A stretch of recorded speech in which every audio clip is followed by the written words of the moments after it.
Buenas tardes, daremos comienzo a la última mesa de trabajo. La misma está titulada Tecnología y Justicia. Quisiera destacar, en primer lugar, que el doctor Gabriel Weinstein, así como también la doctora Daniela Dupuy, se encuentran en el exterior y en el supuesto de que haya algún problema en la transmisión, está vinculado a la señal de conexión, que le pedimos que sepan disculpar las molestias.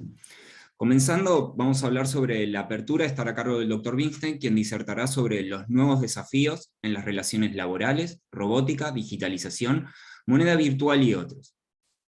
Cabe destacar que el Dr. Weinstein es abogado por la UBA, egresado con honores en summa cum laude, es cofundador de Fundejus e integra el Consejo Asesor.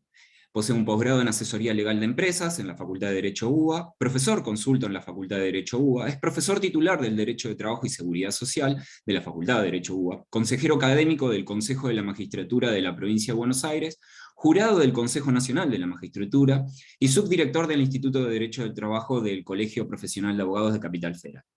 Pues es autor de varios libros y 200 artículos, y ha dictado cursos y seminarios en el exterior. Ex becario de diversas instituciones nacionales y extranjeras, y ha cumplido muchas funciones en el ámbito público, ejerciendo actividad en la actividad privada. Doctor, le cedo la palabra. Muy bien. Buenas noches a todos y todas. Espero que el audio esté saliendo bien.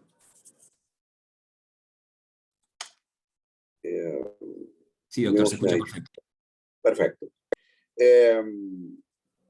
Quiero agradecer, por cierto, a las autoridades de Fundejus por haberme conferido esta honrosa gestión de hablar sobre un tema que luce conflictivo.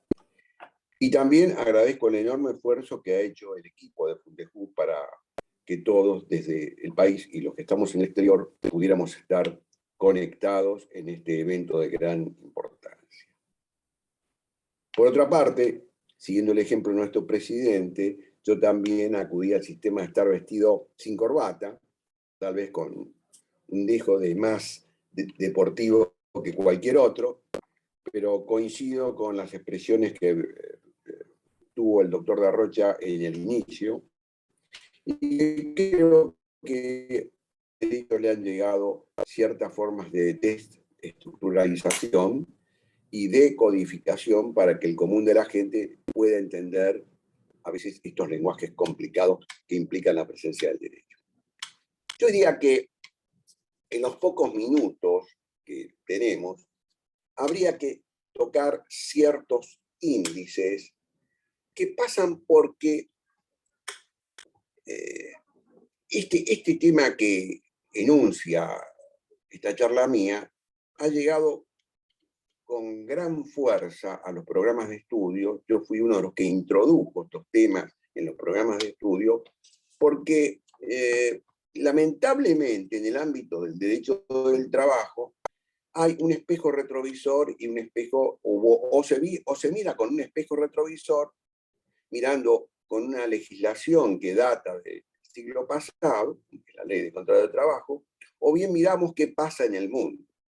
Y esa es una verdadera disyuntiva, es un verdadero problema, una verdadera discusión que hay dentro del ámbito de los abogados laboralistas, que además adolecen, muchos de ellos, de no tener una formación económica, de no entender que la economía llega con mucha rapidez a ciertos fenómenos y el derecho llega con mucho atraso, particularmente el derecho del trabajo, el derecho comercial, claramente en los ámbitos, porque se cumple ese principio donde hay una necesidad, se genera un negocio, y donde hay un negocio, el derecho comercial ávidamente llega y regula, cuando puede. El derecho del trabajo llega con mucha tardanza.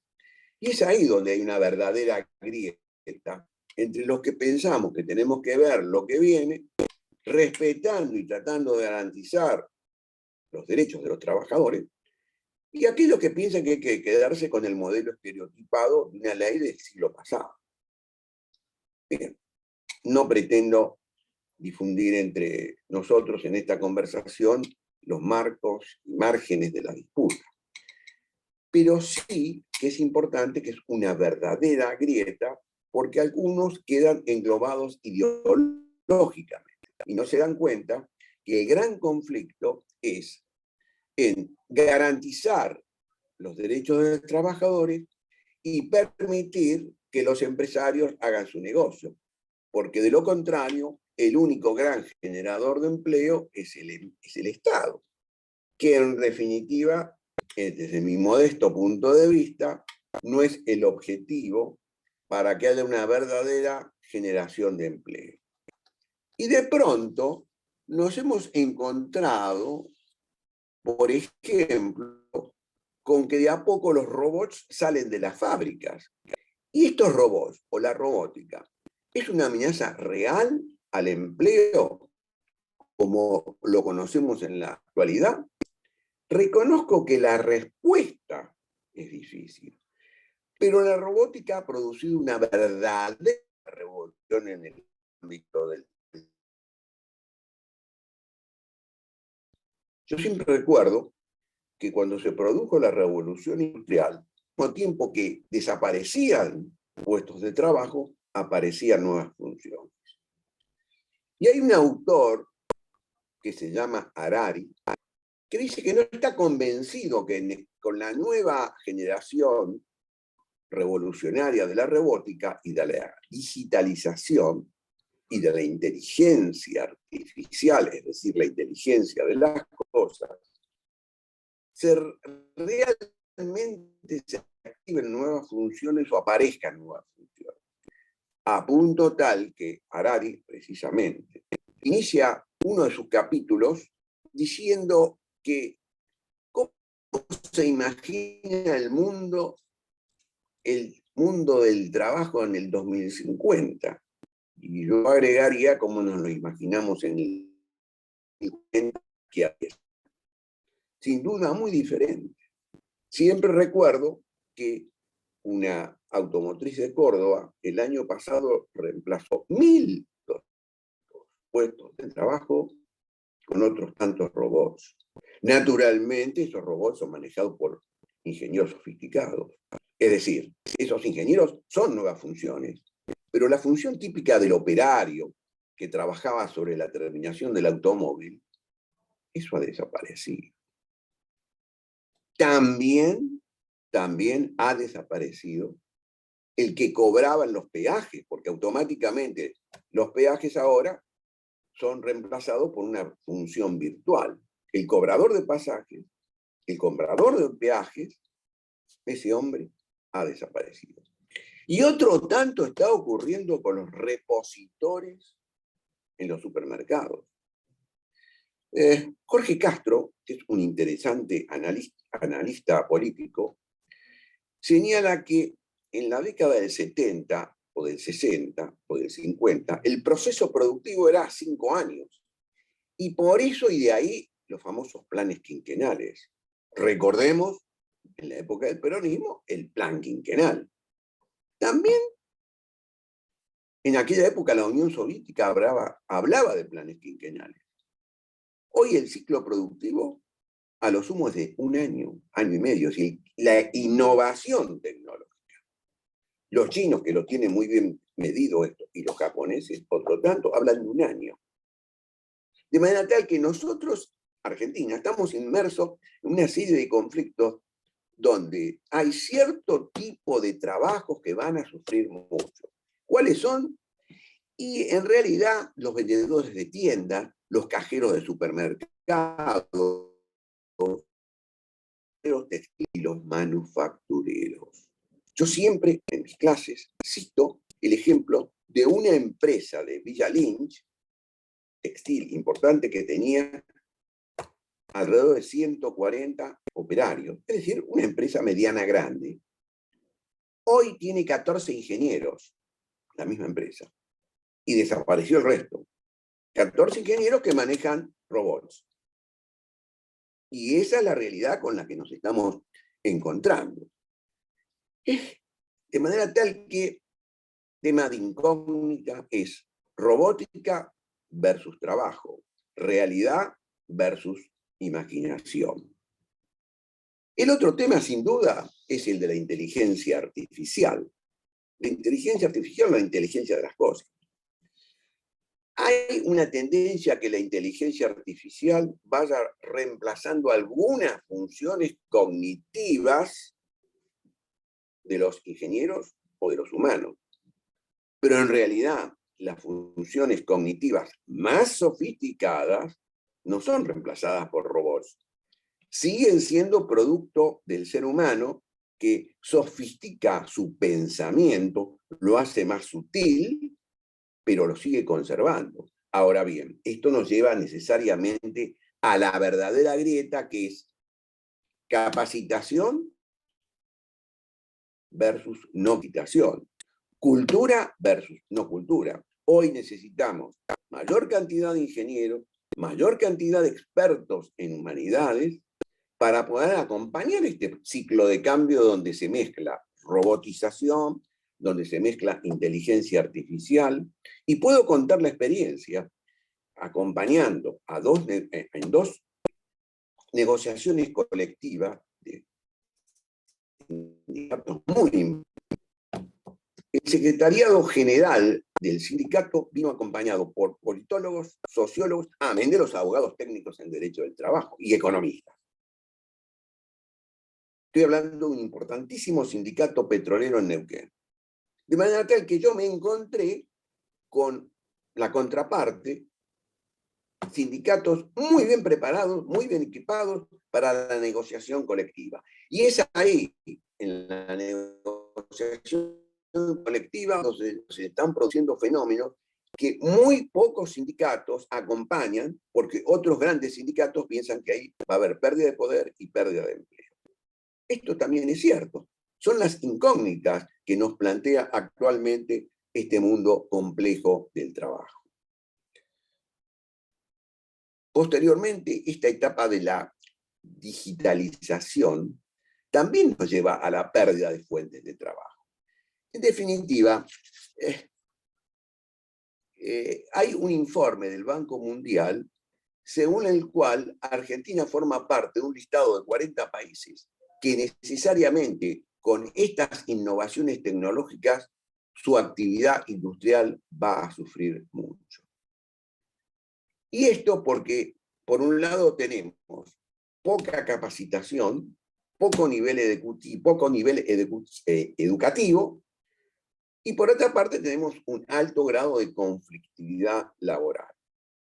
Vuelvo al punto de partida de mi conversación, según el cual el gran conflicto, la gran grieta es cómo logramos mantener los derechos legítimos de los trabajadores y el derecho legítimo del empresario que tiene aspiraciones a ganar dinero, profits, como dicen los americanos.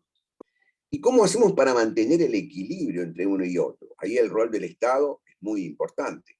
Y por su también, el rol de los abogados también lo es, porque tenemos que resignificar el rol de los abogados. Hay algunos que quedan, o muchos de ellos abogados laboralistas, que se quedan estratificados en la ley de control del trabajo que del pasado siglo. Hay otros, pocos, que pensamos que hay que ir acompañando este proceso, cuidando el derecho adquirido, pero no perjudicando la innovación tecnológica. Porque como bien señala Harari, no hay forma de limitar la innovación tecnológica. La innovación tecnológica llega de cualquier manera. Y eso es mejor acompañarlo que ponernos en la mesa o en la barrera o en la puerta de enfrente. Como ven, los que más van a sufrir, dicen los expertos, son aquellos tipos de trabajo que se denominan intermedios.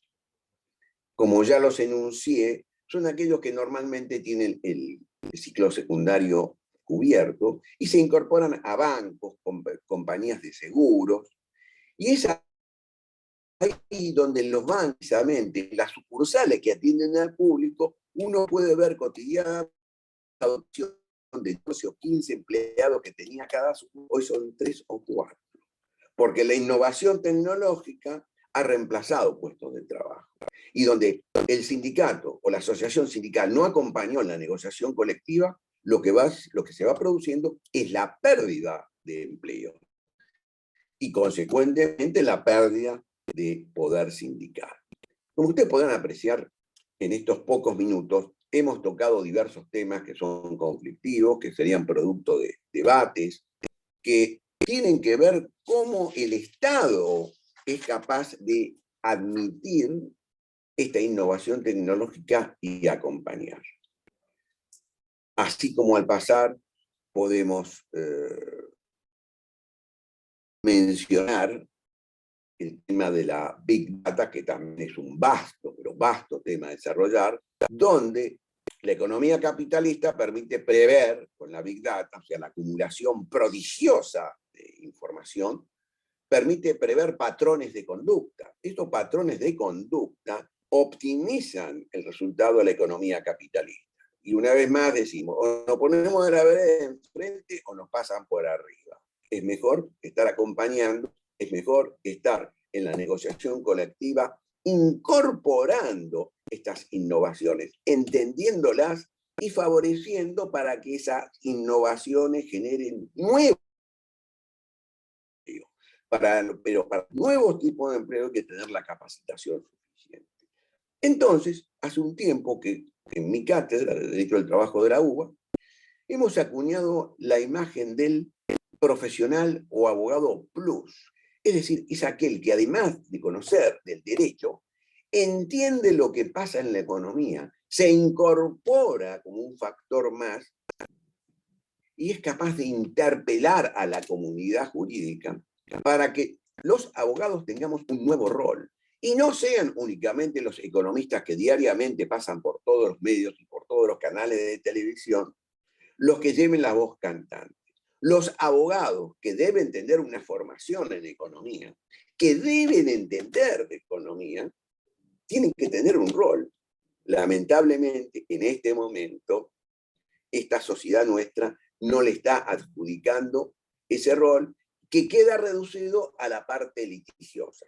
Es un grave error de los abogados, de los colegios de abogados, que no son capaces de admitir que la innovación también ha llegado. Y esa innovación debe ser el motor de nuestro funcionamiento.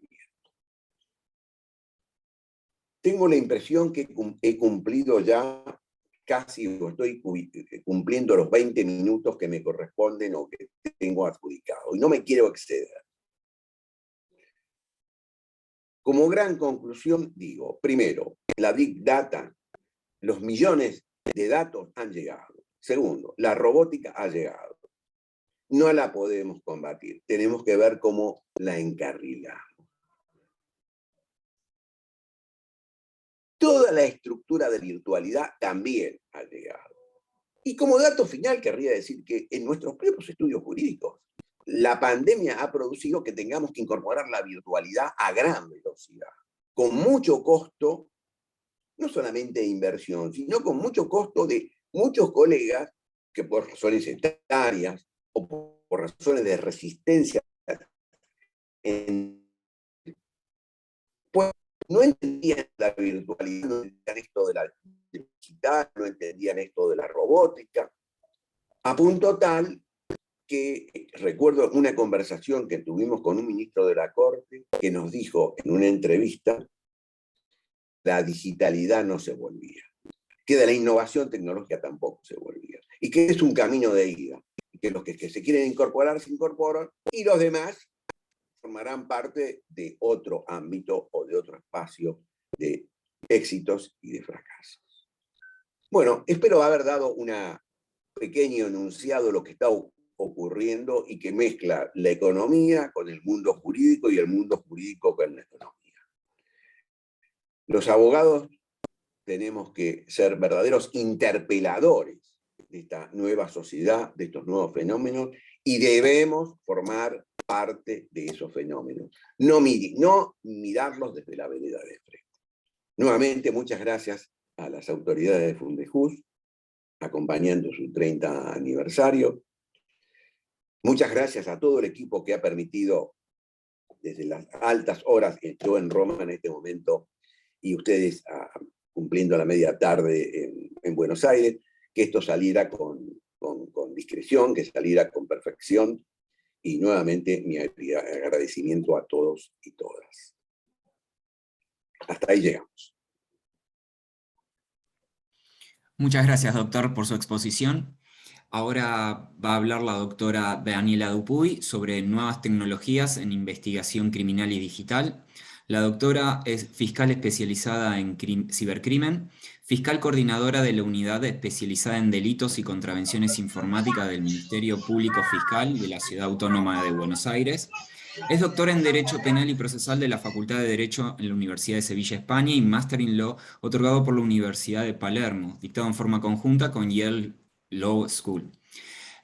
Posee un posgrado sobre ciberdelincuencia en la Universidad Internacional de Cataluña en España, es profesora adjunta de Derecho Penal y Procesal Penal en la Universidad Austral, directora académica de la Diplomatura Internacional en Ciberdelincuencia y Tecnología Aplicada a la Investigación de la Universidad Austral, conjunto con la Universidad Abad Oliva de España. Es directora de Observatorio del Cibercrimen y Evidencia Digital en Investigaciones Criminales por la Universidad Austral. Es directora del Posgrado Iberoamericano en Cibercrimen, Innovación e Investigación Digital de la Universidad de Heidelberg en México. Directora del Programa Interdisciplinaria de Inteligencia Artificial e Inteligencia Digital y Algoritmos de IALAB, Facultad de Derecho de la UBA. Capacitadora e instructora invitada de American Bar Association. Capacitadora en litigación oral, título que le fue otorgado por CEJA en el marco del Programa Interamericano de Formación de Capacitadores para Reforma Procesal Penal en Chile. Directora de la Diplomatura de Ciberdelincuencia e Investigación en Entornos Digitales del Instituto Superior de Seguridad Pública de la Ciudad Autónoma de Buenos Aires, directora de varios libros, participó como expositora y asistente en numerosas jornadas y talleres nacionales e internacionales relacionados con la cibercriminalidad y la litigación oral, y como autora en muchos artículos de la materia. Doctora, le cedo la palabra. Bueno, muchísimas gracias. No sé si me escuchan, quiero pedir disculpas porque no estoy en Buenos Aires, estoy en Francia en estos momentos y no sé si hay mucho ruido de fondo, pero es el lugar donde me tomó de sorpresa este curso. No sé si se escucha bien. Se escucha perfecto, doctora.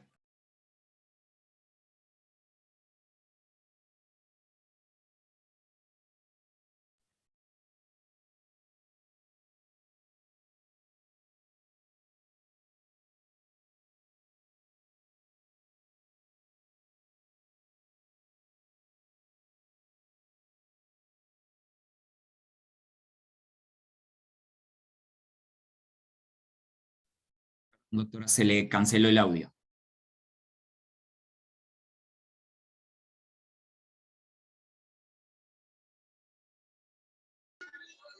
¿Se escucha?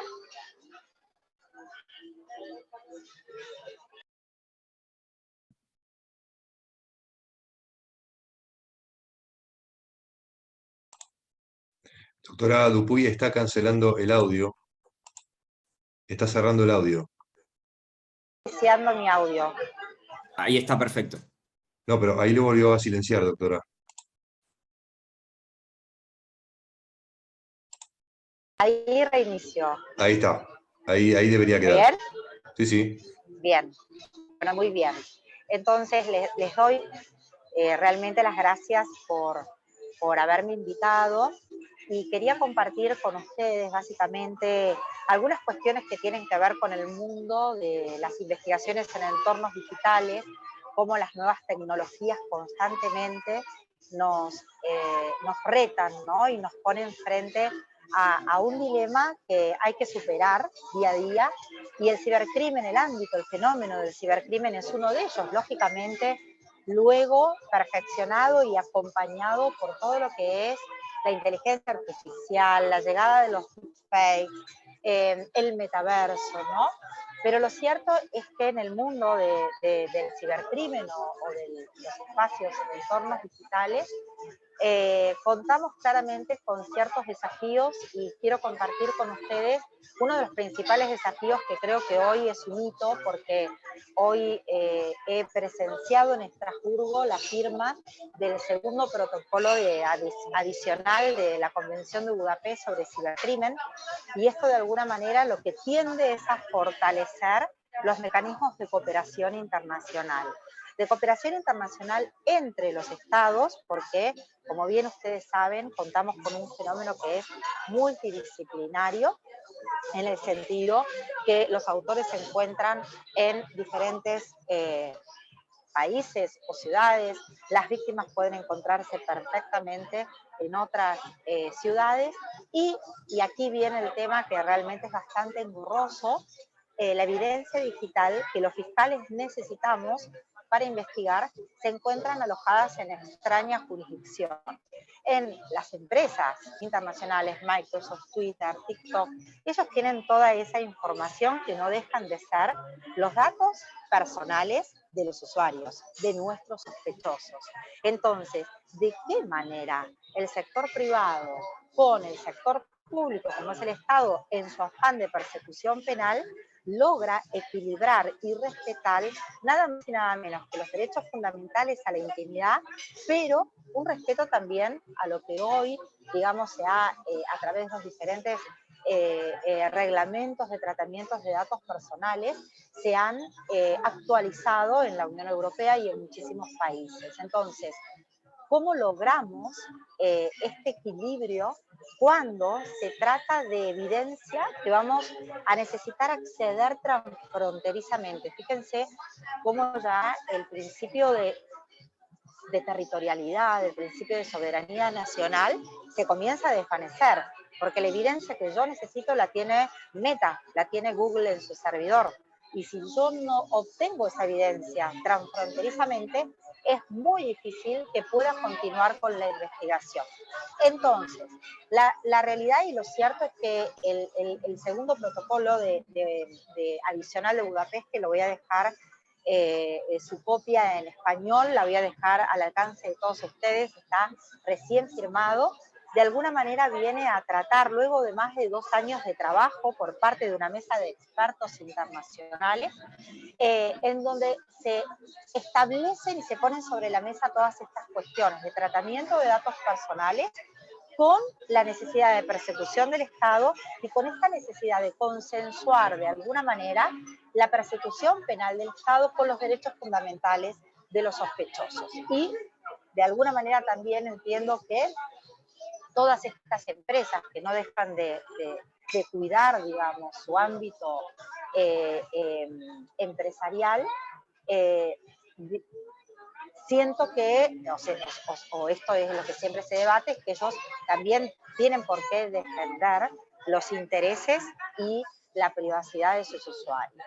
Entonces aquí hay realmente es muy largo este convenio, pero es sumamente interesante a la hora de acceder transfronterizamente a estos datos, cómo pedirlos, qué pedirlos, cuándo pedirlos, quién nos da, cuándo nos da. Y esto de alguna manera, si lo podemos realmente profundizar, toda esta información, creo que nos da muchísimos, pero muchísimos herramientas para poder llevar adelante investigaciones eficientes. Obviamente, yo desde el punto de vista del fiscal, pero creo que es una muy buena herramienta para que la defensa haga el control en un marco de un sistema acusatorio, lógicamente, que es donde a mí me toca trabajar, pero puede ejercer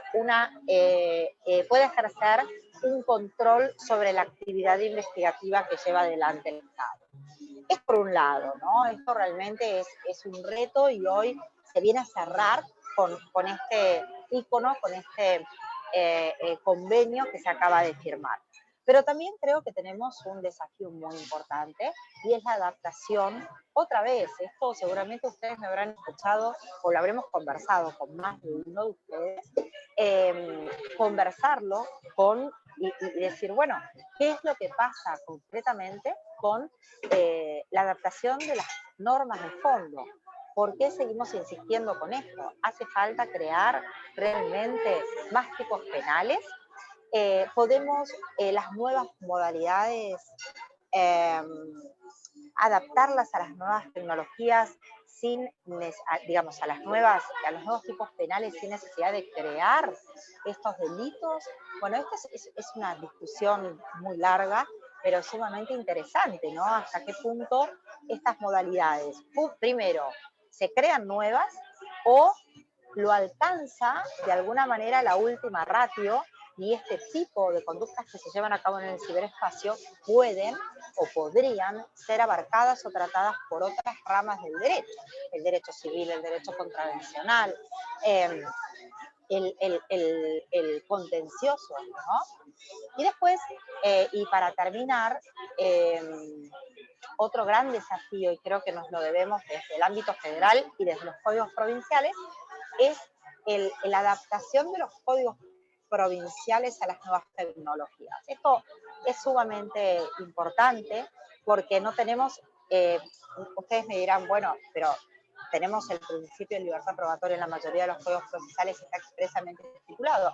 Sí, pero no nos olvidemos que cuando investigamos en entornos digitales y analizamos dispositivos de almacenamiento informático secuestrados en el marco de un allanamiento, es muy probable que nos encontremos con algo que excede ese derecho a la intimidad, a la privacidad.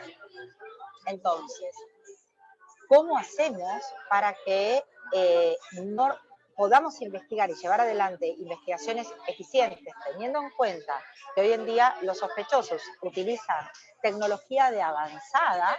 ¿Cómo hace el Estado para tener tener herramientas adaptadas a las nuevas tecnologías y estar a la altura de las circunstancias, estar a la altura de poder contrarrestar ese efecto nocivo que genera el sospechoso en el ciberespacio y que tiene, digamos, como objetivo innumerables víctimas que sinceramente son víctimas todas ellas al mismo tiempo?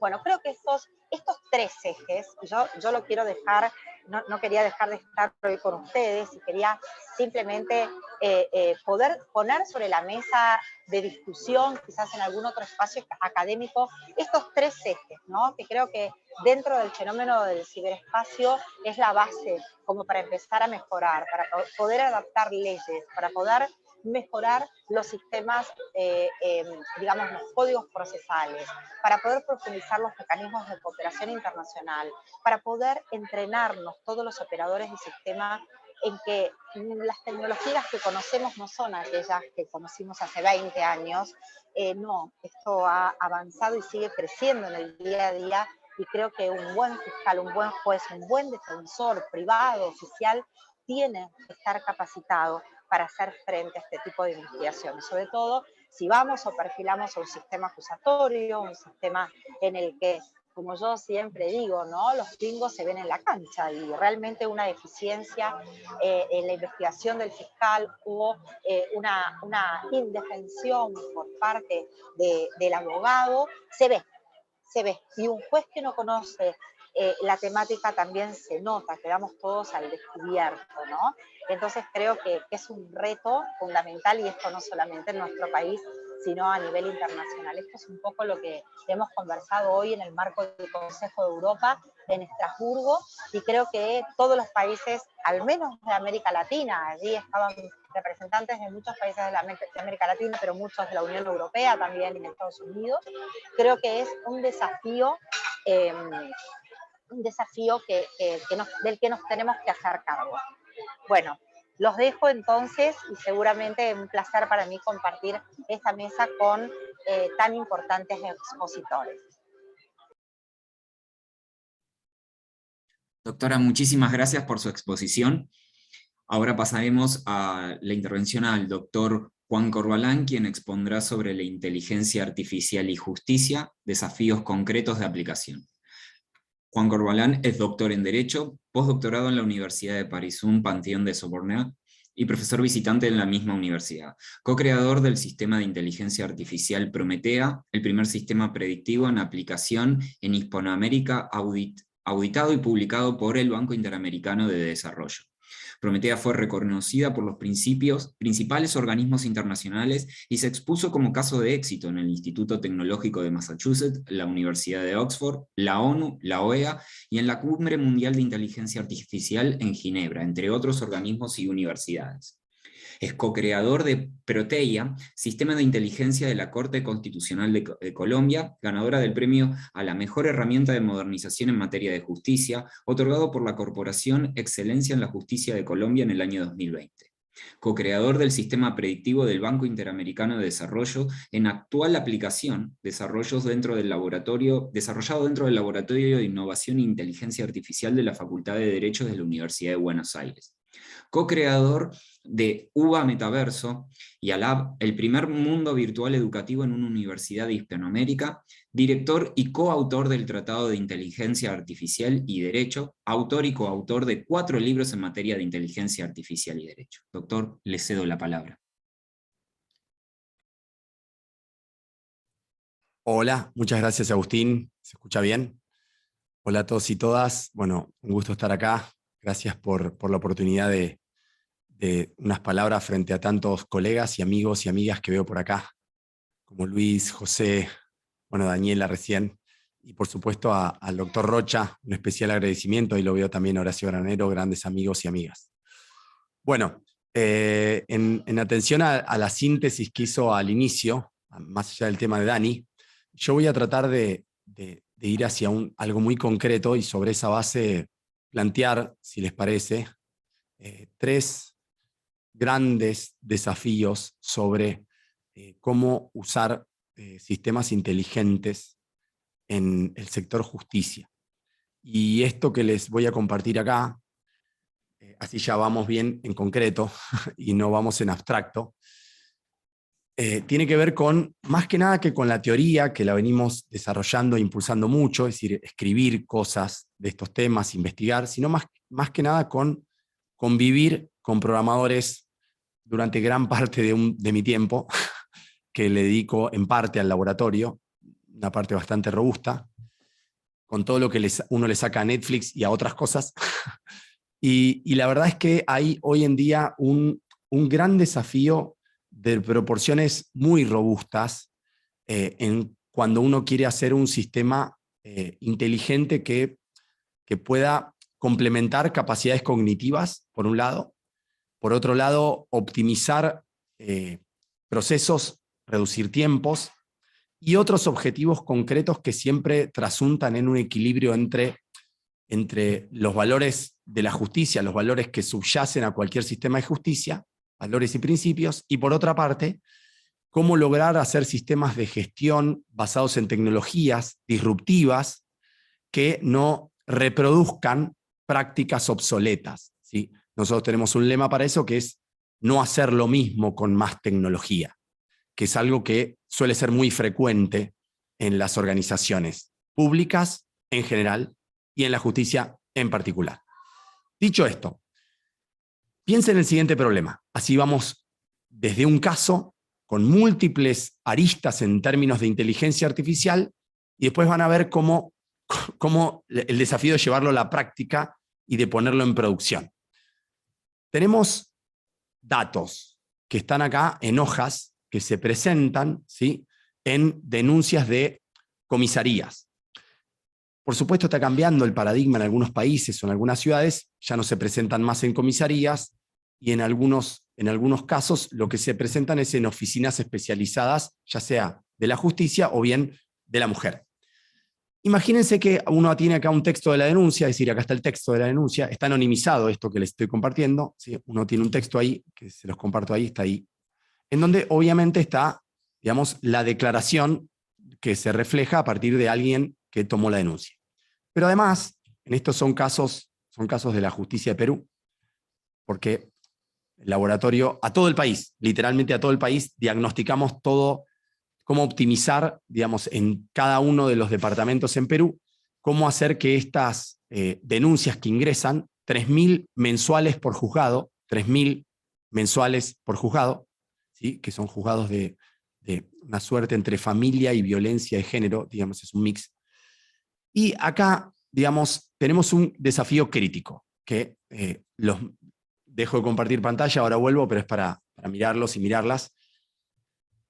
El desafío es, así le ponemos a esto algo muy concreto y puntual, que es el desafío que tiene toda la justicia de Latinoamérica. Se tarda mucho en leer y en clasificar casos, y mucho más cuando hablamos de casos en donde se reciben masivamente. Esto pasa con los juicios ejecutivos, esto pasa con defensa del consumidor, esto pasa con denuncias en materia de violencia familiar o de género, y así podemos hacer una lista por fuero, ¿sí? por determinados fueros, en donde en Latinoamérica o en Argentina se suele llamar problemas de trinchera.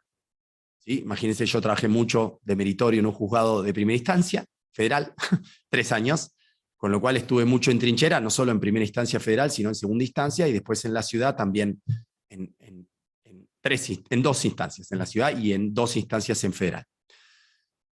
¿Qué pasa? ¿Cuál es el desafío? Cuando reciben los jueces estos casos, jueces y juezas, tienen un tiempo de análisis y lectura de estas denuncias, que son en promedio, así doy números muy concretos, en promedio son 25 PDFs por denuncia que ingresan de las comisarías, ingresan en mails. No sé si les suena esto, ¿sí? Que ingresan por mail.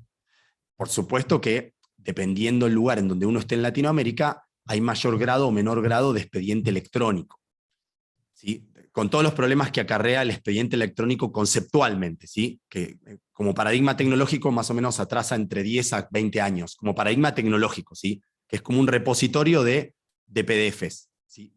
Que digamos, tenemos que cambiar ese paradigma, para que no sea un repositorio de PDFs, sino que sea algo mucho más inteligente.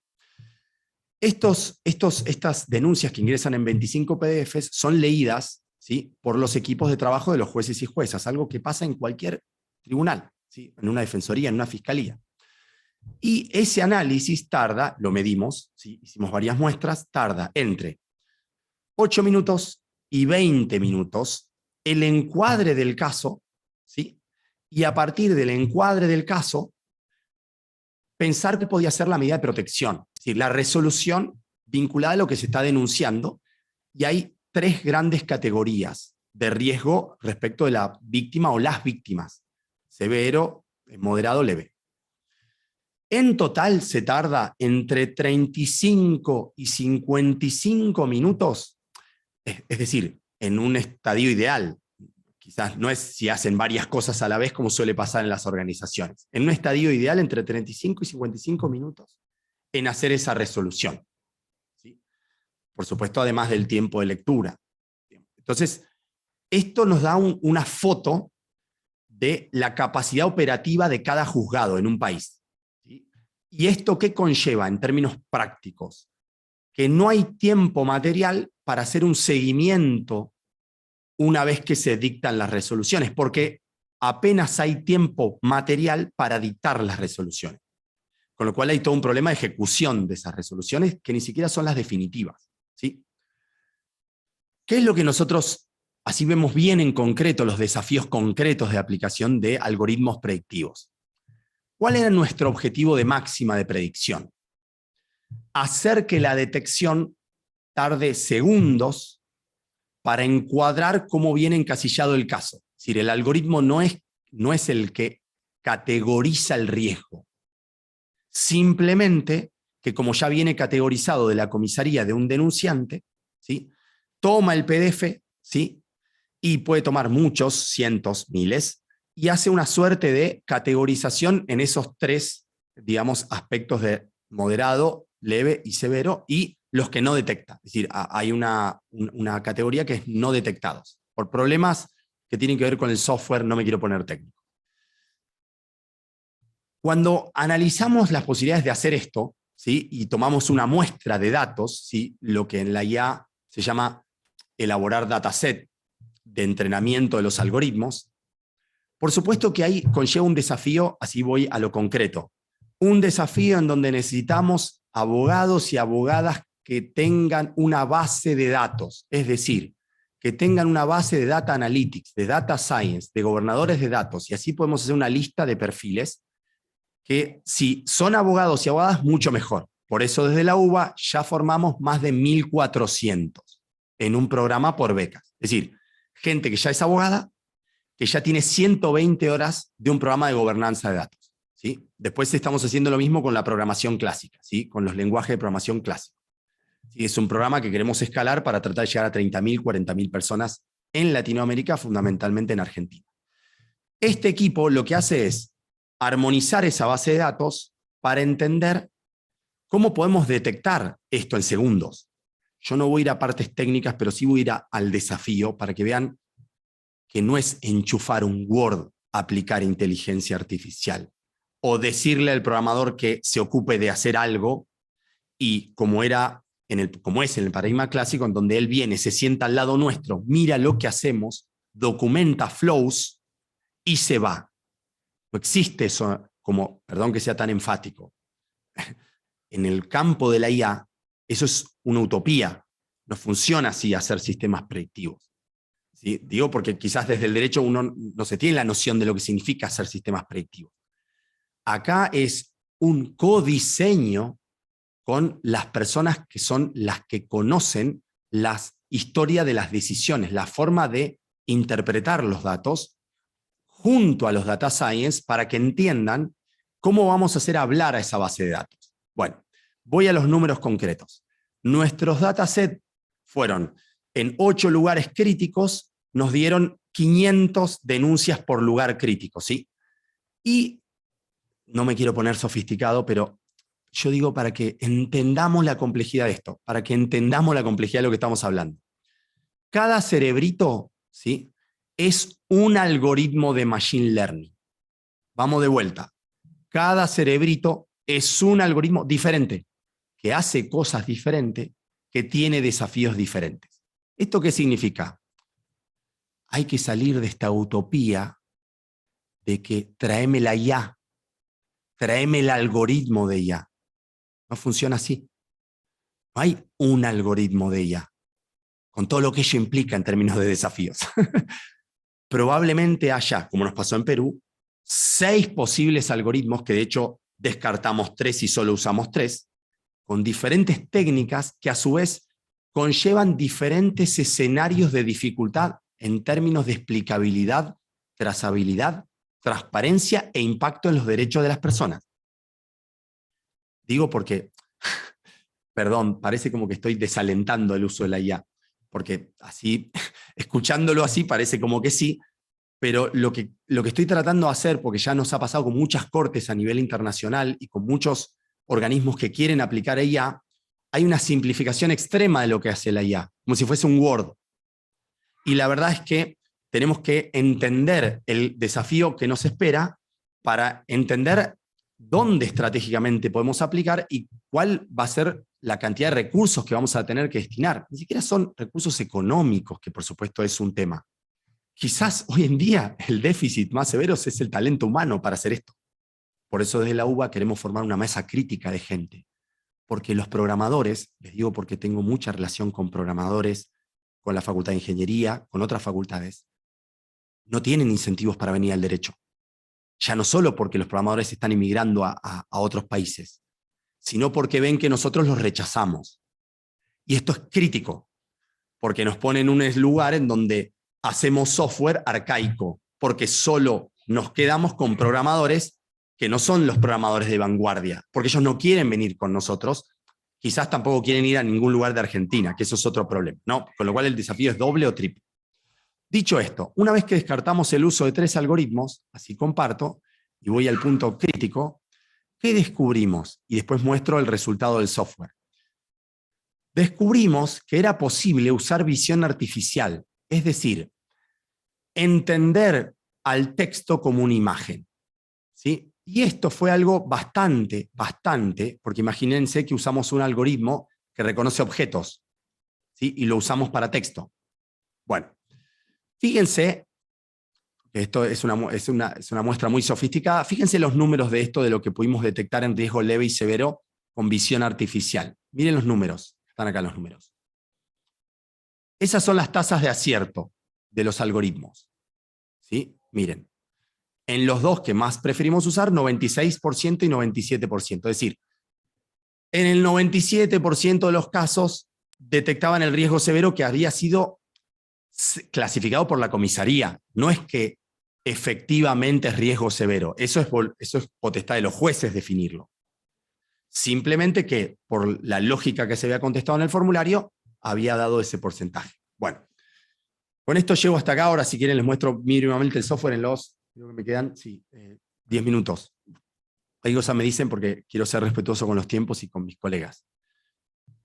Si querés me decís por acá, Agustín, por acá por el chat, cuánto me queda si cumplo con el tiempo. ¿Cuál es el punto acá crítico?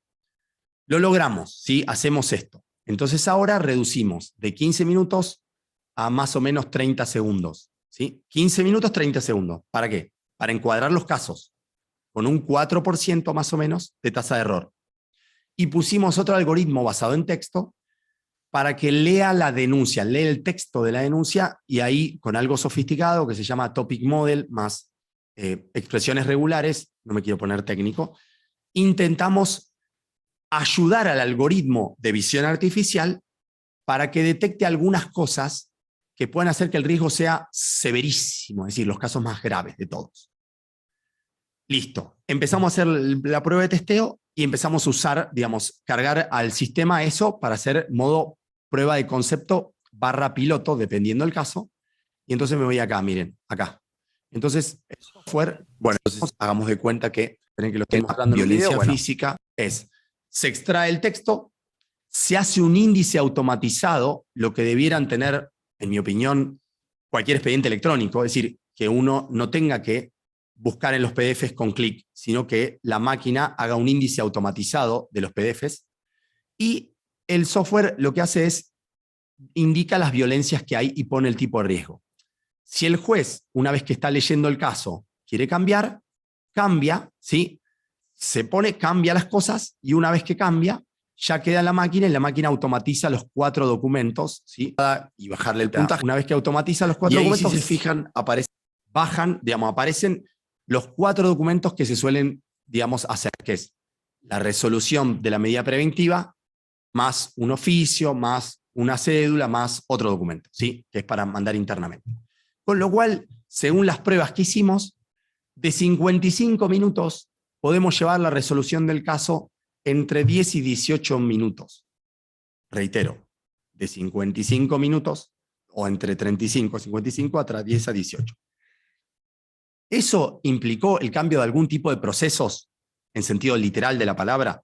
El algoritmo es el que trae el cambio paradigmático del proceso y hace que puedas producir casi el triple sin designar personas. Pero acá viene la clave de la historia, que no tiene que ver con el reemplazo, sino con el aumento de la productividad, pero no solo de lo que hacemos, de lo que no hacemos. ¿Qué hace el sistema? Calendariza el seguimiento que tiene que hacer cada juez de cada resolución. Entonces, ¿qué se produce?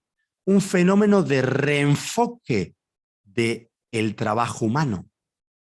En vez de tener más tiempo o, en realidad, tener más capacidad para más denuncias, es decir, el triple, por ejemplo, no seamos tan, digamos, tan auspiciosos. Hagamos de cuenta que ya el doble, que es un montón, ahora es que haga un seguimiento, que es lo que no hacen, y que se calendarice automatizadamente, que es lo que le pusimos a este software, que nosotros llamamos un sistema inteligente de gestión de los casos, que tiene software clásico, 4 algoritmos embebidos de machine, 2 de redes neuronales, 1 de visión artificial y otro de procesamiento de lenguaje natural, perdón el tecnicismo, y esto podría embeberse en un expediente electrónico.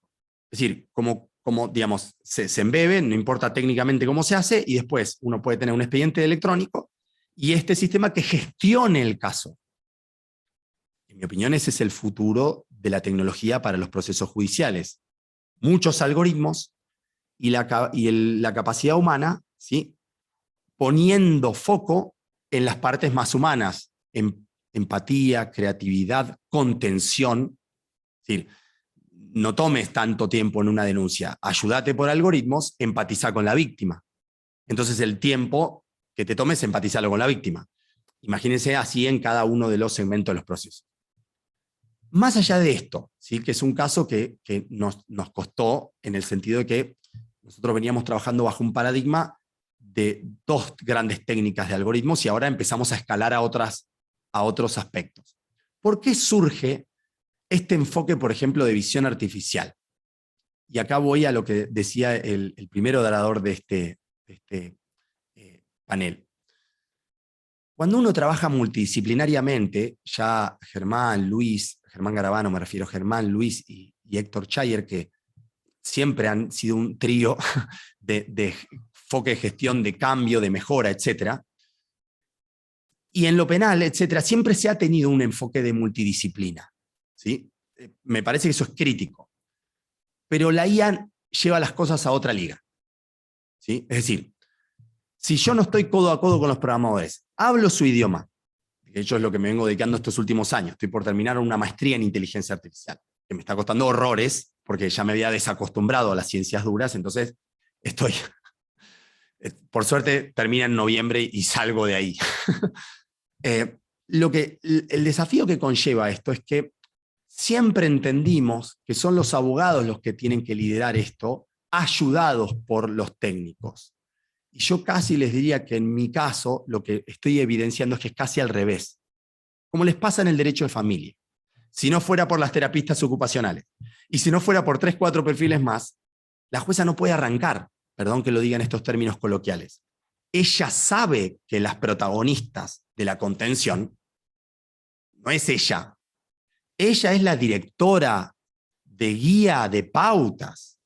La tecnología es lo mismo. Mi conclusión después de muchos años y de escalar mucho este paradigma tecnológico disruptivo en la justicia es: tenemos que hacer equipos multidisciplinarios urgente. Tenemos que formar abogados y abogadas tecnológicos urgente. Tenemos que incluirlos en los diseños de los sistemas de gestión o de los cambios culturales. Y la tecnología tiene que ser un pilar central, no y tecnología. Perdón, por supuesto que tengo mi sesgo, desde ya lo admito, es si yo no hubiese puesto foco en la IA, no logro que 1000 denuncias se pongan todas alineadas en riesgo severo en 3 segundos. No hay chance posible de lograrlo con gestión, con recursos humanos. No hay chance posible. Solo viene porque hay un programador que tenía 24 años que se llama Facundo y otra ingeniera, directora de IA en Córdoba, que por suerte ahora vino al laboratorio a dirigir el equipo de IA del laboratorio de la UBA, de Derecho, y ella descubrió el uso de esta tecnología y la aplicó.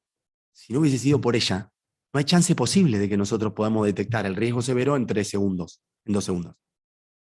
Entonces, él y ella fueron los protagonistas de darnos este input.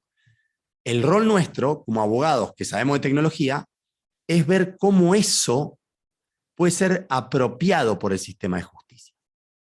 Es decir, cómo el sistema de justicia no lo rechaza y cómo podemos hacer para que esto conviva con la resistencia al cambio, con la gestión de procesos, con el cambio cultural, con los valores axiológicos, los temores, y así podríamos decir una lista larga de problemas. Para terminar, desafíos de aplicación concreta son más extrajurídicos que jurídicos. Hoy en día, si tengo que resumir en 3 cosas que necesitamos sí o sí críticamente son: 1, programadores y programadoras, urgente. Urgente, no hay. Y no va a haber, no tengo el tiempo para explicarlo, pero les juro que estoy muy metido en este tema, y no va a haber chance de que los consigamos. De hecho, se están yendo de las direcciones de informática de todos los poderes judiciales. Emigran, huyen. José lo sabe un montón de gente. ¿Por qué? Porque se lo está chupando, ni siquiera en Argentina Mercado Libre o la FIP, que es una fuente, digamos, de extracción. A cualquier país, Estados Unidos, Canadá, Singapur, etc. Por eso nuestra propuesta es tratar de armar un equipo de abogados y abogadas que ya tienen una tendencia a programar, acelerar eso y meterlos en la cadena de producción, así como tenemos administrativos, como tenemos abogados expertos en familia, abogados expertos en tecnología. Segundo, en datos. abogados y abogadas formadas en datos. Si no tenemos gente que sepa de datos, no hay forma que hagamos sistemas predictivos. Y en el corto plazo no van a venir las empresas a ayudarnos. Entonces el software cada vez se va a volver más sofisticado y cada vez lo vamos a ver más de afuera. Y la asimetría entre lo que tengo en mi celular y lo que tengo en mi sistema informático en la justicia se vuelve cada vez más robusta y pronunciada. Y por supuesto con lo que conlleva una, digamos, frustración, porque percibimos que el software no nos ayuda en nada y cada vez más obsoleto.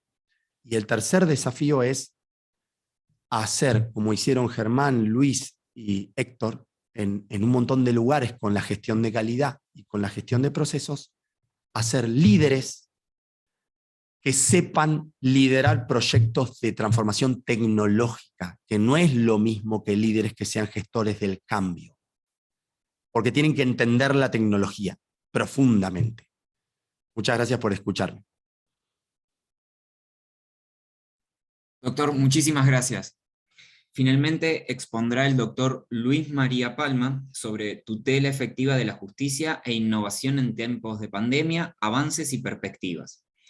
El doctor Luis María Palma es abogado por la UB, postdoctor en Derecho por la Pontificia Universidad Católica de Paraná, postdoctor en Principios Fundamentales y Derechos Humanos por la UCES, doctor en Ciencias Políticas por la UB, doctor en Sociología por la UB, doctor en Derecho en Uncuyo, doctor en Derecho Internacional Privado por la UNA, personalidad destacada en el ámbito de las ciencias jurídicas, legislatura de la Ciudad Autónoma de Buenos Aires, presidente de Justicia Latinoamericana, presidente elector por IACA, International Association for Court Administration, director de IEG, International Institute for Justice Excellence de Países Bajos, y profesor titular de la Universidad, tanto del Nacional de La Matanza, por la Universidad Nacional del Noroeste, Universidad Nacional del Cuyo, Universidad Austral, Universidad Católica de Cuyo, Universidad de Ciencias Empresariales y Sociales y la Universidad de Cuenca del Plata. Doctor, le cedo la palabra.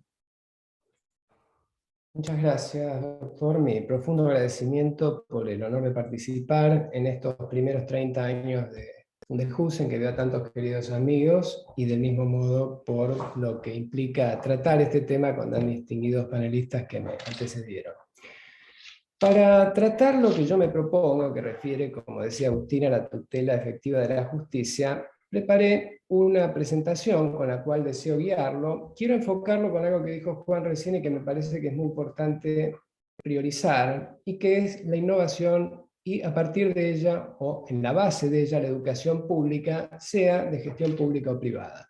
Porque mucho de eso tiene que ver con la sustentabilidad de los cambios a nivel reformas que podemos llegar a plasmar en la medida en que diseñemos políticas que lo hagan posible. De manera que, con vuestro permiso, voy ahora a abrir esta presentación con la que intentaré plantear algunos puntos, comentar otros y, por supuesto, si se da la oportunidad y de vuestro interés, debatir y responder consultas.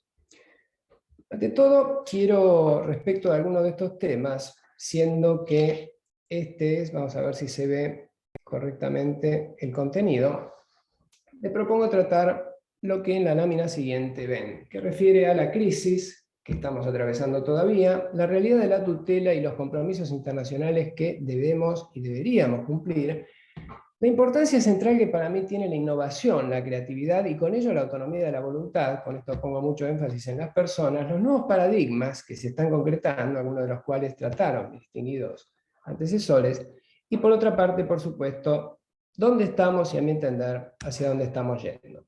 Por eso, algunas cuestiones relacionadas con la crisis del COVID que forman parte de nuestra cotidianeidad, como por ejemplo esa imagen que allí vemos y que tanto tiene que ver con determinadas consecuencias que también inciden en la modernización de la justicia. No merece mayores comentarios porque todos sabemos qué es lo que significa.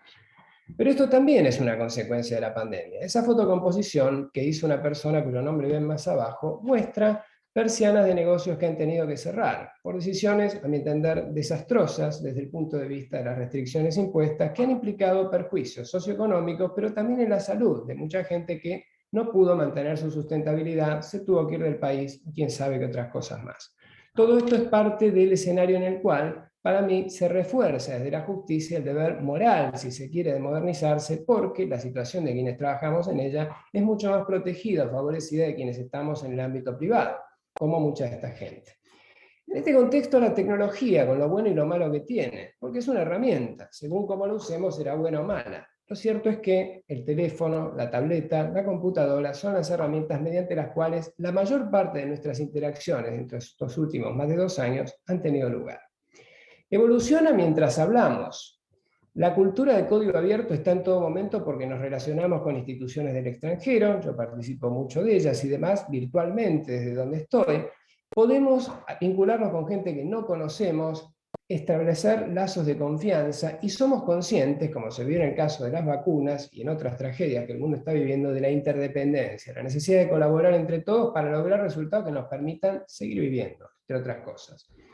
Pero también está lo malo, porque la tecnología se puede usar para la proliferación de estafas virtuales que hemos vivido durante este tiempo, la invasión a la privacidad, si pensamos en aplicaciones que pueden usar gobiernos y que parecería que por ahí tienen que ver con dónde la gente está, pero por ahí también tienen que ver con qué es lo que la gente dice, y si no pensemos en el ciberpatrullaje ideológico. A lo que se añade la criminalidad organizada, que como dijera Daniela, tiene que ver con algo que va más allá de la territorialidad y es muy difícil de combatir. En este contexto, ¿qué pasó con la justicia en buena parte de América Latina y en nuestro país en particular? Se tomó determinadas medidas limitativas, en algunos casos una feria judicial eterna, que me parece inaceptable, con la consiguiente suspensión de los plazos. Se atendió lo importante y lo urgente, aprendimos a teletrabajar como tuvimos que aprender en la mesa de entradas, a partir del método de ensayo-error, porque nadie nos dio las herramientas y no había cómo estar preparados para este vendaval. Fue muy bueno, y esto lo quiero destacar especialmente en el caso de las justicias provinciales, que se desarrollaran actividades de sensibilización y difusión de experiencias. La Junta Federal de Cortes, por ejemplo, tuvo mucho que ver con esto, en cuanto a qué se estaba haciendo a nivel modernización para tratar de hacer frente y, en función de eso mismo, utilizar la tecnología para trabajar mejor. Nos volcamos intensivamente al uso de aplicaciones como esta, que hoy en día nos permite estar conectados, de videoconferencias, también para trabajar remotamente. Por supuesto, no cumplen con los requerimientos que, desde el punto de vista de la seguridad, necesitaríamos tener en la justicia cubiertos, pero es lo que estaba disponible. De las áreas de informática de distintos poderes judiciales se elaboró protocolos para plataformas tecnológicas con vistas a su posterior utilización. Se suspendió, y esto lo pongo en otro color porque me parece indignante, juicios por falta de tecnología. Creo que es poco serio. Esto, así como estamos conectados hoy en día, yo he participado de eventos de mucha, poca o más gente, y lo cierto es que no hubo ningún inconveniente para hacerlo. Díganme si no es posible hacerlo con los juicios. Uno sabrá por qué pasó. También desde distintas direcciones o ámbitos institucionales de poderes judiciales, especialmente de las provincias, fueron elaborados y se utilizan protocolos para audiencias virtuales. Todo esto dio margen a la oralidad, que da transparencia e incrementa la confianza en el sistema de justicia, y la digitalización, no entendida como escaneo, por favor, porque eso lo tenemos que dejar, sino que directamente ingrese la información y podamos trabajar con ella con un criterio como el que permite su posterior utilización, según lo que expresaba Juan. Y en este contexto, ¿qué pasa con la tutela efectiva y la sustentabilidad y los compromisos que en este sentido hay? Primero, no estoy hablando de los tribunales, estoy hablando de algo que va más allá. Por supuesto que comprende los tribunales, pero implica la información sobre los derechos, las vías para hacerlos valer, los métodos alternativos, el arbitraje y también los tribunales. Con lo cual, sea en forma presencial, para los millones de personas que siguen necesitando de la justicia presencial, no cometamos la ingenuidad de creer que esto se soluciona solo con tecnología, porque con las desigualdades y la pobreza que hay, gente que no tiene electricidad, es ilusorio creer eso. No obstante, es importante también pensar los beneficios que la tecnología nos da para que podamos comunicarnos e interactuar remotamente. En ese contexto, la tecnología tiene que apuntar a la inclusión, sabiendo nuevamente que es una herramienta y no la solución en sí misma. Un algoritmo no nos va a decir cómo resolver, nos podrá facilitar llegar a la resolución o a desarrollar la investigación. Pero el ser humano es irreemplazable siempre. A mi entender, no estoy hablando aquí de juez robot ni nada que se le parezca. La visión de 360 grados apunta a esa interacción, a esa reserva de humanidad mediante la cual todos podremos elaborar algo mucho mejor que lo que uno desde su propio ámbito y zona de confort puede elaborar. Si yo fuera un excelente dibujante, que no lo soy en absoluto, podría dibujarlos a todos ustedes como están ahora con gran realismo en la pantalla. pero a ese retrato le faltaría algo, no estaría yo dibujándome. Tendría que venir alguien más a dibujarme a mí y a ustedes, y le seguiría faltando algo. Con esto quiero decir, solamente comunicándonos entre todos este tipo de cosas se puede solucionar y utilizar para construir más soluciones. ¿Qué ha pasado con los compromisos internacionales a los que brevemente me voy a referir, incluyendo uno que no nos obliga, pero me parece valiosísimo a nivel de políticas públicas en este sentido? Se ha ampliado de una manera extraordinaria por una parte, admirable por el otro, y no sé hasta qué punto responsable, finalmente, el abanico de derechos. Y digo, no sé hasta qué punto responsable porque si no se amplían los recursos, muchos derechos se quedan en la declamación. Y esto es un verdadero peligro, porque implica también la responsabilidad institucional e internacional del Estado. Con lo cual, en el ámbito de la Agenda 2030 de Naciones Unidas, se concibió una agenda para el desarrollo sostenible, una de cuyas temáticas justamente refiere a lo que es el acceso a la justicia, con participación de gobiernos, organizaciones de la sociedad civil, sector privado y ámbito académico que tengan incidencia en todas estas actividades y en todos estos ámbitos. En ese sentido, paz, justicia e instituciones sólidas implica, a su vez, la necesidad de promover sociedades pacíficas inclusivas y un mayor acceso.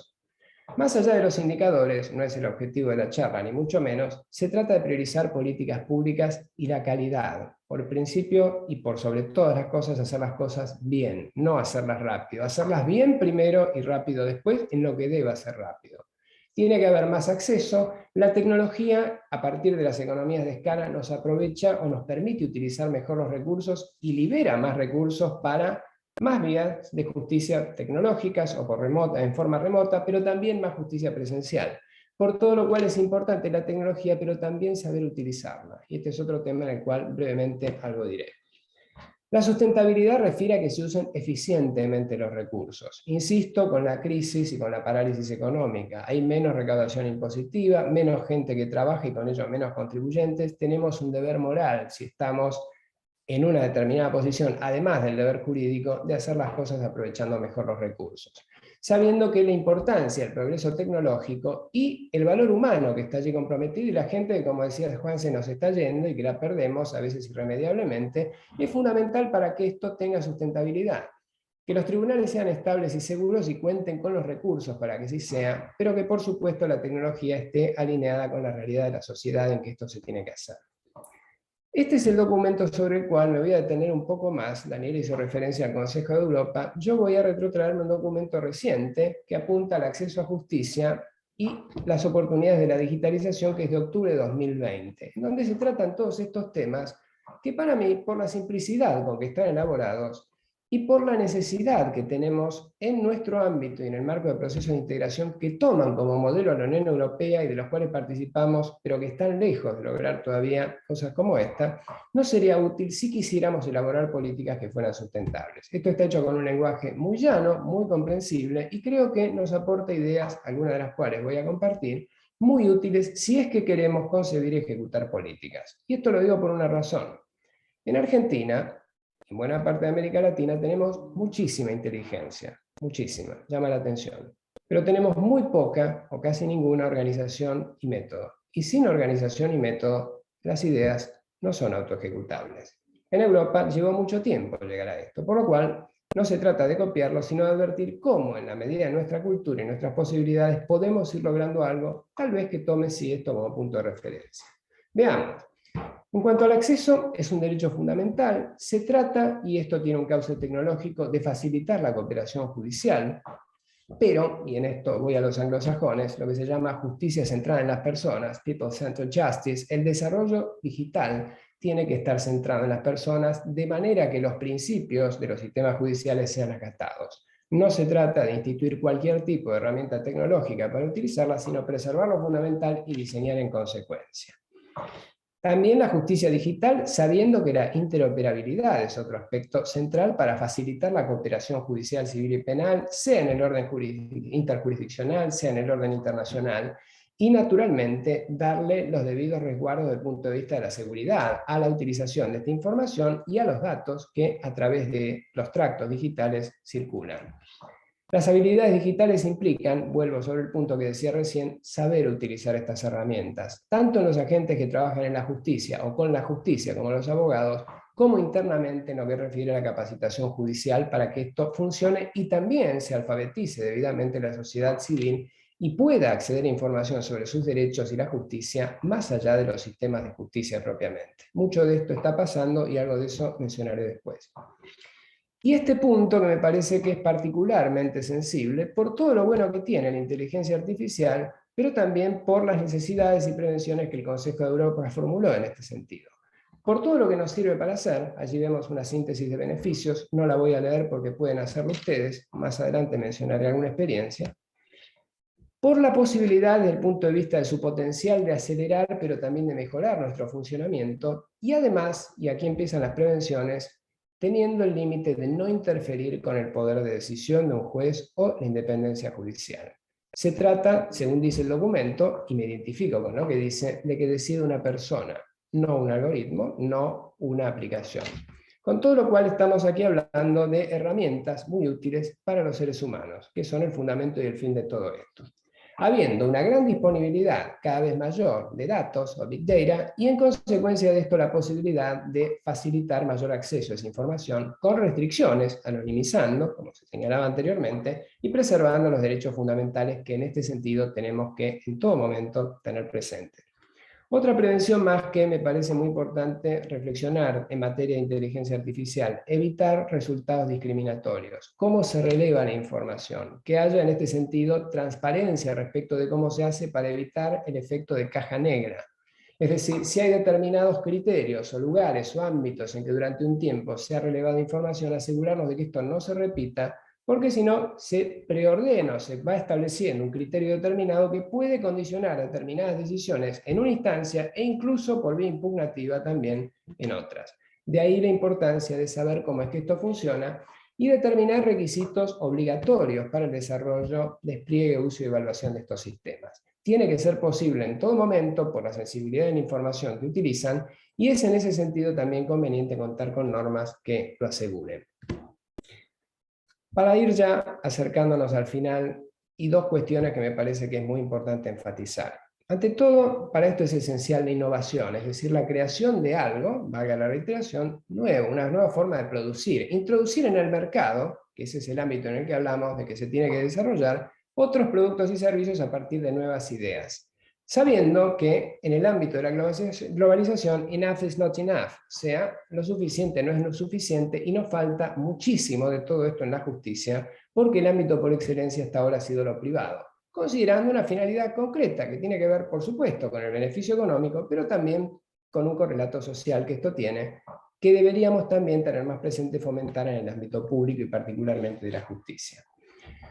¿Por qué la autonomía de la voluntad? Para mí, yo me dedico al derecho internacional privado, en el ámbito profesional, es el punto de conexión por excelencia, es el medio para crear derechos a los particulares y regularse en consecuencia en distintos lugares, en un país y en el mundo. Si lo miramos desde un punto de vista, diríamos, como decía el doctor Weinstein al inicio, de quien recuerdo siempre con afecto a sus clases, la posibilidad de considerar lo económico y lo jurídico, tenemos también que pensar en esa especie de competencia que se está dando entre las naciones con el mundo como un mercado legal, en donde las normas más atractivas son más atractivas para que uno radique inversiones o se relacione o establezca vínculos, y los sistemas judiciales que funcionan mejor también son atractivos en ese sentido. Por oposición, los países con normas burocráticas y sistemas judiciales empantanados y no transparentes no son atractivos.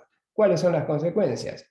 En los primeros se generan actividades productivas, se hunde capital, se establecen vínculos de confianza, se favorece la resolución de conflictos, se genera trabajo y se genera riqueza. En donde esto no es así, no pasa. Y consecuentemente quedamos afuera de esa competencia que, querramos o no, existe y estamos participando, porque el mundo es uno solo.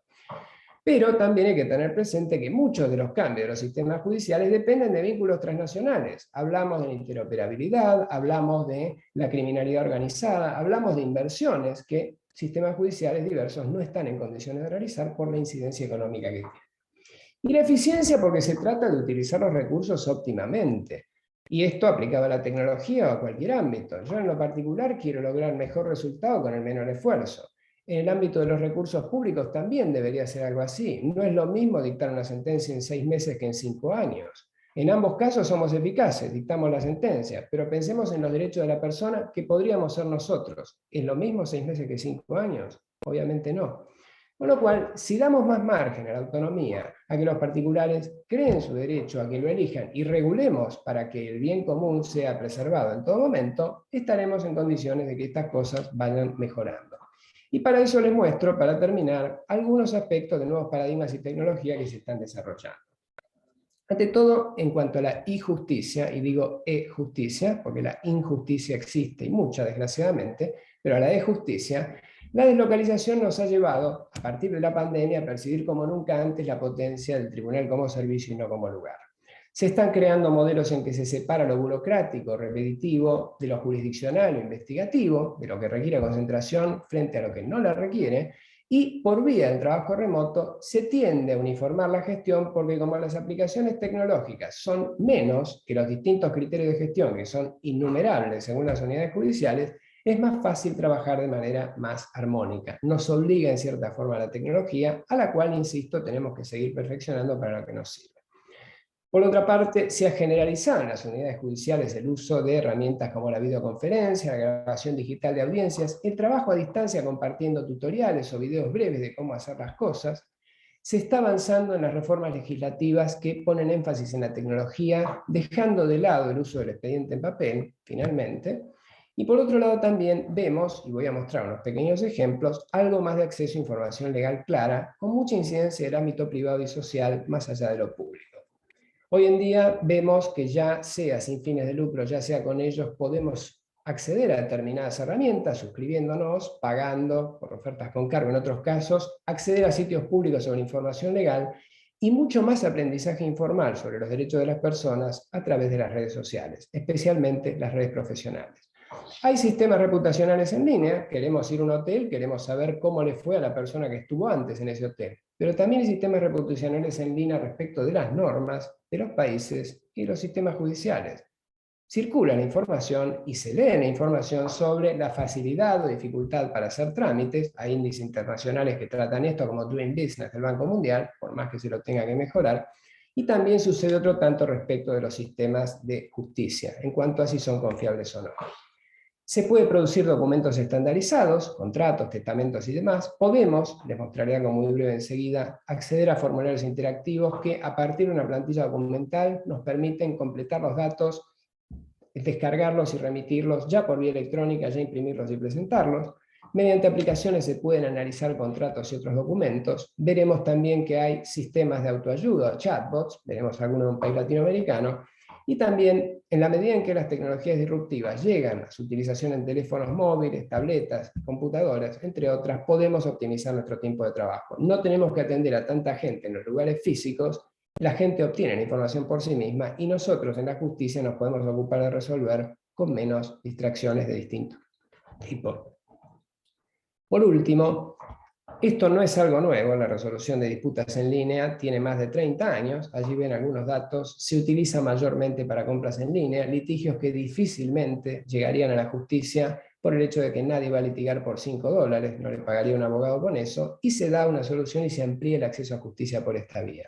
Falta mucho que hacer todavía, si bien se está avanzando en cuanto a la litigación en cibertribunales y a otras disputas de índole económica, si bien el arbitraje, especialmente en el litigio de mayor envergadura y propiedad intelectual, está bastante más difundido.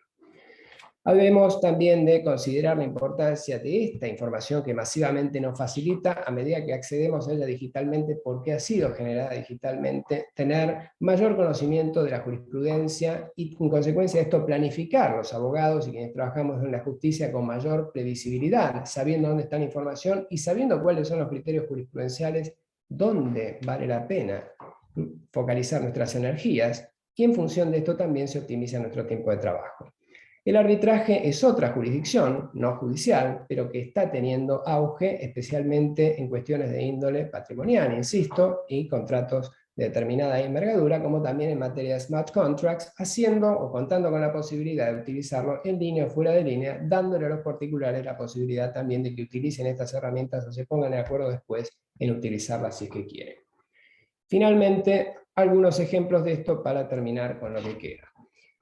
En 2001, me acuerdo que en Baltimore, en Maryland, el National Center for State Courts organizó una conferencia de tecnología de corte como las que hace cada 2 años siempre. Yo había ido a la de 1999 en Los Ángeles, donde presentó una aplicación que se llamaba Claim Resolver, que era un mediador en línea que podía asistir a las partes. 2001. Lo puse a propósito porque no es algo nuevo. Todo lo demás es reciente, está en utilización ahora, pueden poner en Google los nombres para ver ya divorcios no contenciosos, ya acuerdos legales, ya cancelaciones de vuelos, ya infracciones de tránsito. Todo esto está a disposición y se puede emplear, así como en Estonia o en China tienen juez robot para resolver asuntos mayormente repetitivos.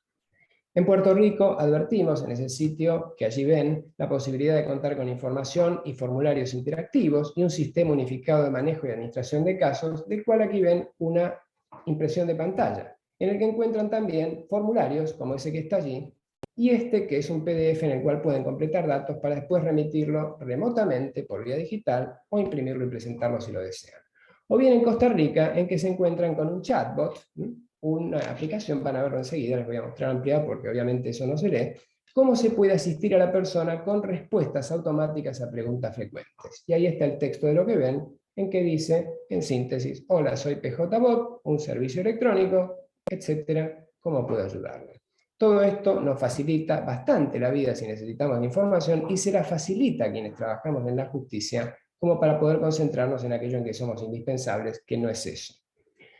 ¿Cómo podemos lograr esa gran ausencia que tenemos a nivel modernización a partir de la inteligencia que tenemos en abundancia y la organización y el método que nos falta? Y fundamentalmente para mí a partir del diálogo. Ponernos en el lugar del otro. Esa persona necesitada podríamos ser nosotros mismos. En la medida en que hay coherencia entre lo que decimos y lo que hacemos, vamos creando confianza y podemos construir consensos. Y eso creo que en los ámbitos judiciales, mostraré un ejemplo enseguida, se ha ido logrando gradualmente más allá de todo lo que hay por hacer. Siendo que es fundamental que podamos de esa manera ponernos de acuerdo para planificar en el corto, el mediano y el largo plazo, diferenciando lo transversal, lo que es común a todos, mucho de lo cual tiene que ver con la tecnología, de lo particular de cada ámbito, que muchas veces se vincula a la cultura o las problemáticas o a la litigiosidad. Esto que ven acá es, a propósito del diálogo, una imagen de 2002 en el Ministerio de Justicia de una reunión de la Mesa Permanente de Justicia del Diálogo Argentino. Una pequeña glosa, si me permite, respecto de esto, porque fue una experiencia que cambió mi vida y de la que creo muchos de los que estamos hoy presentes y hemos participado de actividades como esta que me honra. Allá por enero de 2002, yo trabajaba en el Ministerio de Justicia contratado y recibí un llamado de Carlos Ersale, por entonces asistente desde el Ministerio de Relaciones Exteriores y Culto, de Carmelo Angulo Barturén, que era el coordinador residente del Programa de Naciones Unidas para el Desarrollo en Argentina. Me invitaba, Carlos, a participar de un esfuerzo como relator de creación de distintas mesas temáticas sobre políticas públicas, dado que, hablamos de enero de 2002, la Argentina estaba en medio del desastre provocado por la crisis de fines de 2001, con todo lo que implicaba. En ese contexto me invitaron, me dijeron que había recursos, esto se organizaba por Naciones Unidas, que daba el apoyo técnico con el gobierno de entonces, de Duhalde, y el apoyo de la Iglesia Católica, titularizada por entonces Cardenal Bergoglio. Había recursos para 6 mesas temáticas. Y vi que entre esas temáticas posibles no estaba justicia, por lo cual pregunté, ¿qué les parece incluir justicia como tema? Bueno, felizmente me hicieron caso. Fue la única mesa que funcionó 4 años, desde febrero de 2002, esa es una imagen que ven un poco después, pero que es de esa misma época, hasta febrero de 2006. Dejó de funcionar por razones que no vienen al caso, pero quien sea de interés se lo puedo contar. Lo cierto es que fue una experiencia muy valiosa en la cual mucha gente, como yo y como muchos otros de todo el país, fue en una posición demandante, yo necesito esto, y se puso a escuchar a otras personas que también necesitaban algo similar, con lo cual empezamos a empatizar. Y en vez de decir yo necesito, empezamos a decir yo puedo dar. Las conferencias nacionales de jueces empezaron en marzo de 2006, lo cual parecería tener no poco que ver con esfuerzos como estos. Y enhorabuena que continúen, como también muchos otros escenarios. Obviamente no podríamos estar reunidos físicamente como ahí por las restricciones que hoy tenemos, pero podemos hacer esto, diálogo remoto, a distancia, o como estamos ahora haciéndolo para poder ponernos de acuerdo, escucharnos y aprender de nuestras diferencias, algo que creo que desesperadamente necesitamos hacer en este país. Con lo cual, sabemos que, desde el punto de vista de las conclusiones y las perspectivas, esto que vivimos no es lo primero como tragedia, y según nos dicen no será lo último, pero necesitamos cambios más profundos, y la tecnología nos puede ayudar a que así sea, utilizando mejor los recursos. ¿Por qué esta imagen de esta persona que admiro tan profundamente? Él, para muchos, mejor presidente de la historia de los Estados Unidos, Abraham Lincoln. Él era un ejemplo de algo que yo también destaco particularmente y que hoy en día se vitupera, vayan a saber por qué, que es el mérito. Un hombre que se crió en los ámbitos más humildes, que se autoeducó y tuvo una visión extraordinaria en los momentos más críticos de la historia de su país. Lincoln decía, en una frase que cada vez que voy caminando cerca del Departamento del Tesoro en Washington, veo a la izquierda del Departamento de Comercio, algo así como, lo voy a decir en inglés y después en español, a propósito del mérito: "The patent system added the fuel of interest to the fire of genius". O sea, el sistema de patentes añadió el combustible del interés al fuego del genio.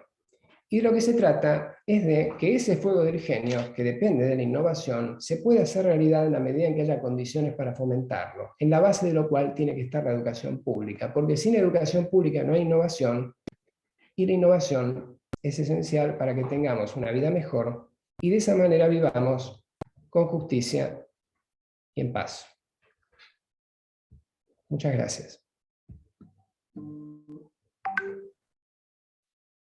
Doctor, muchísimas gracias.